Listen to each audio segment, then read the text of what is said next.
दोस्तों नमस्कार, मैं दीपक गौतम एक बार फिर से आप सभी के समक्ष हाजिर हूँ। आज हम बात करेंगे सागर मंथन के विषय में। सागर मंथन जो कि सभी लोग जानते हैं और इतनी पॉपुलर ये कहानी रही है और हमारे कुछ शास्त्रों में भी लिखी है, जिसमें अमृत कलश जब सागर में गिर जाता है उसके बाद देवता और दानव यानी कि असुर और देवता दोनों में समझौता होता है। उसके बाद सागर को इस तरह मथा जाता है जैसे दूध में से मक्खन निकालना या दही में से मक्खन निकालने की प्रक्रिया होती है। अब इसमें मंदार पर्वत का यूज़ करते हैं, आई थिंक उसका शायद यही नाम है, मैं इतना कुछ खास उस पर ध्यान नहीं दिया है। मतलब एक पर्वत है और उस पर वासुकी नाग को मथनी की तरह लपेटा हुआ है और इधर से असुर खींच रहे हैं, इधर से देवता खींच रहे हैं, तो उससे अमृत निकल करके आया है। खैर प्रैक्टिकल ये बिल्कुल प्रैक्टिकली अगर आप देखें तो इसमें कोई लॉजिक है नहीं, कोई लॉजिक नहीं, क्योंकि कोई चीज़ अगर सागर में गिर जाए, पानी में गिर जाए, तो उसे मत कर बाहर निकालना, ये तो कॉन्सेप्ट मुझे आज तक समझ में नहीं आया है। लेकिन होता ये ना कि हमारे पूर्वजों ने किसी भी चीज़ को ऐसे ही नहीं लिखा है, ठीक है, ऐसे ही नहीं लिखा है, उसके पीछे कुछ कारण होता है, लेकिन हम उसको उस सूक्ष्म दृष्टि से कभी देखते ही नहीं है। हमारे देखने का नज़रिया सदा ही बाहरी रूप से रहा है और कहीं ना कहीं ये भी बात सत्य है कि उसको इस फॉर्मेट में लिखने की आवश्यकता भी क्या है, यह खैर जो भी वजह रही हो, क्योंकि मैं जहाँ तक मानता हूँ, मेरा मानना यह है कि प्राचीन लोग जो रहते थे वो शायद इस प्रकार से समझने की व्यवस्था को ज़्यादा जीवन में लेते थे कि उन्हें समझाना है तो कोई कहानी सुना दो। लेकिन इसको अगर कनेक्ट करें तो मैं समझ पाया कि ध्यान को बहुत ही सूक्ष्म दृष्टि में समझाता है कि ध्यान की प्रक्रियाओं में किस प्रकार से ये होता है। और इसमें कैरेक्टर्स को जो लिया गया है ना, वो कैरेक्टर भी पूरी तरह फिट बैठते हैं। जब हम ध्यान करते हैं तो हम करते क्या हैं?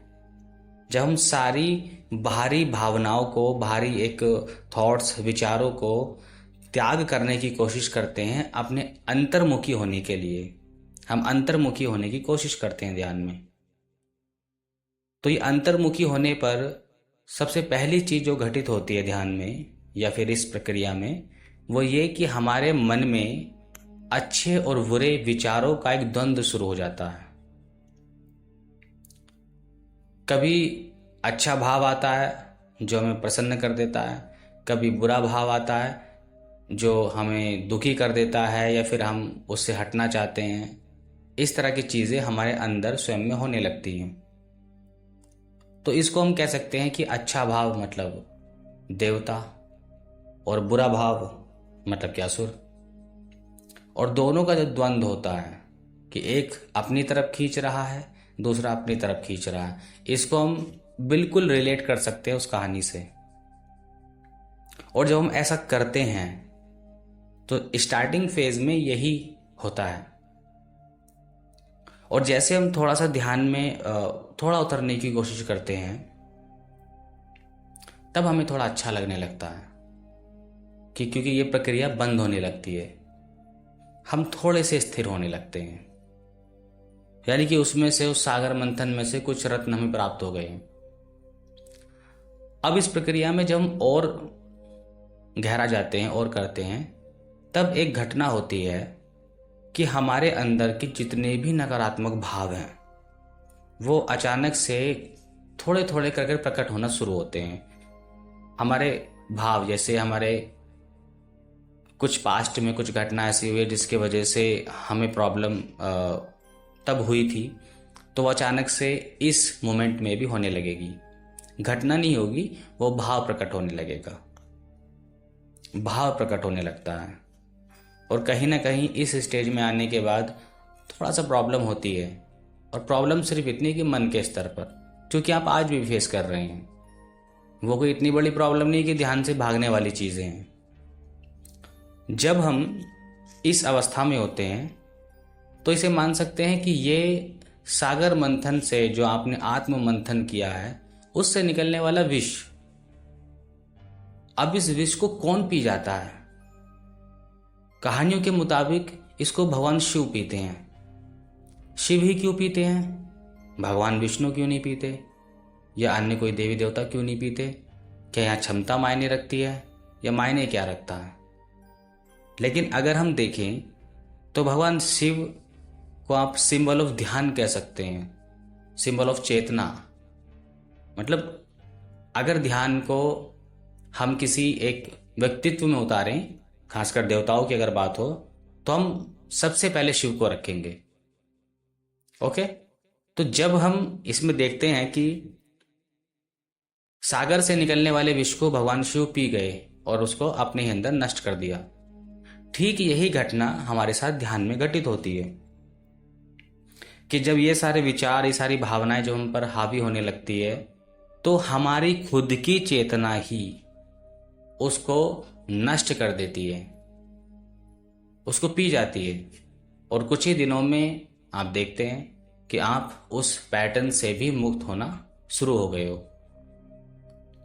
और फिर हमें ध्यान के वो आनंद प्राप्त होना शुरू हो जाते हैं।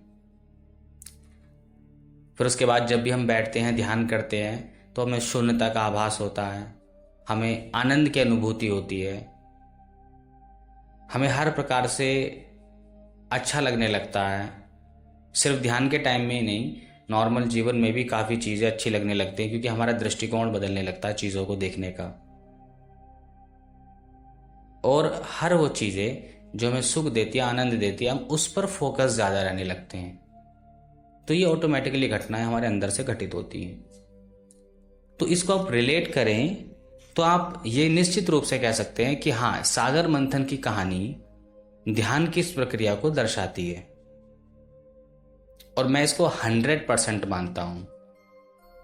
इसको प्रैक्टिकल रूप से सागर मंथन ये सब संभव नहीं है, लेकिन अगर इसको आप कनेक्ट करो ध्यान से, उसकी प्रक्रियाओं से, तो आप इसको कनेक्ट कर पाओगे और एक एक चीज कनेक्ट कर पाओगे। क्योंकि उसमें से निकलने वाला जहर, विष, जो सागर मंथन में के समय निकलता है, उसे कोई और नहीं, भगवान शिव पीते हैं, जो सिंबल ऑफ ध्यान, सिंबल ऑफ चेतना, सिंबल ऑफ अवेयरनेस हम उनको मानते हैं। क्योंकि विष पीने की क्षमता उसी में हो सकती है, हमारी चेतना में ही हो सकती है। हमारे सारे नकारात्मक भावों को नष्ट करने की क्षमता हमारे ध्यान में ही हो सकती है, और कहीं नहीं। तो इस प्रकार से ये कहानी हमें कनेक्ट करती है इस घटना से। मैं तो इसको ऐसे ही मानता हूँ, कोई इसको कैसे भी माने, वो उसकी अपनी मर्जी है, अपनी समस्या है, क्योंकि प्रैक्टिकल रूप से ये हो नहीं सकता है। आपने मानना, आप मानिए, लेकिन मैं इसको इतना मानता हूँ कि ये कहानी कहीं ना कहीं आपके ध्यान के बीच में होने वाली सभी घटनाओं को ये दर्शा रही है, और इसमें कुछ नहीं है।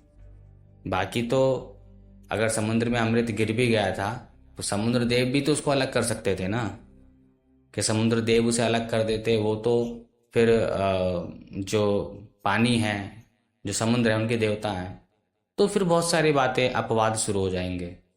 बट मैं इसको इससे रिलेट करता हूँ, और अगर आप इस कहानी को समझे होंगे तो आप भी इससे रिलेट कर पाएंगे अगर आप ध्यान करेंगे तो यहाँ तक सारी बातें स्पष्ट हैं। आज के लिए इतना ही। नमस्कार, धन्यवाद।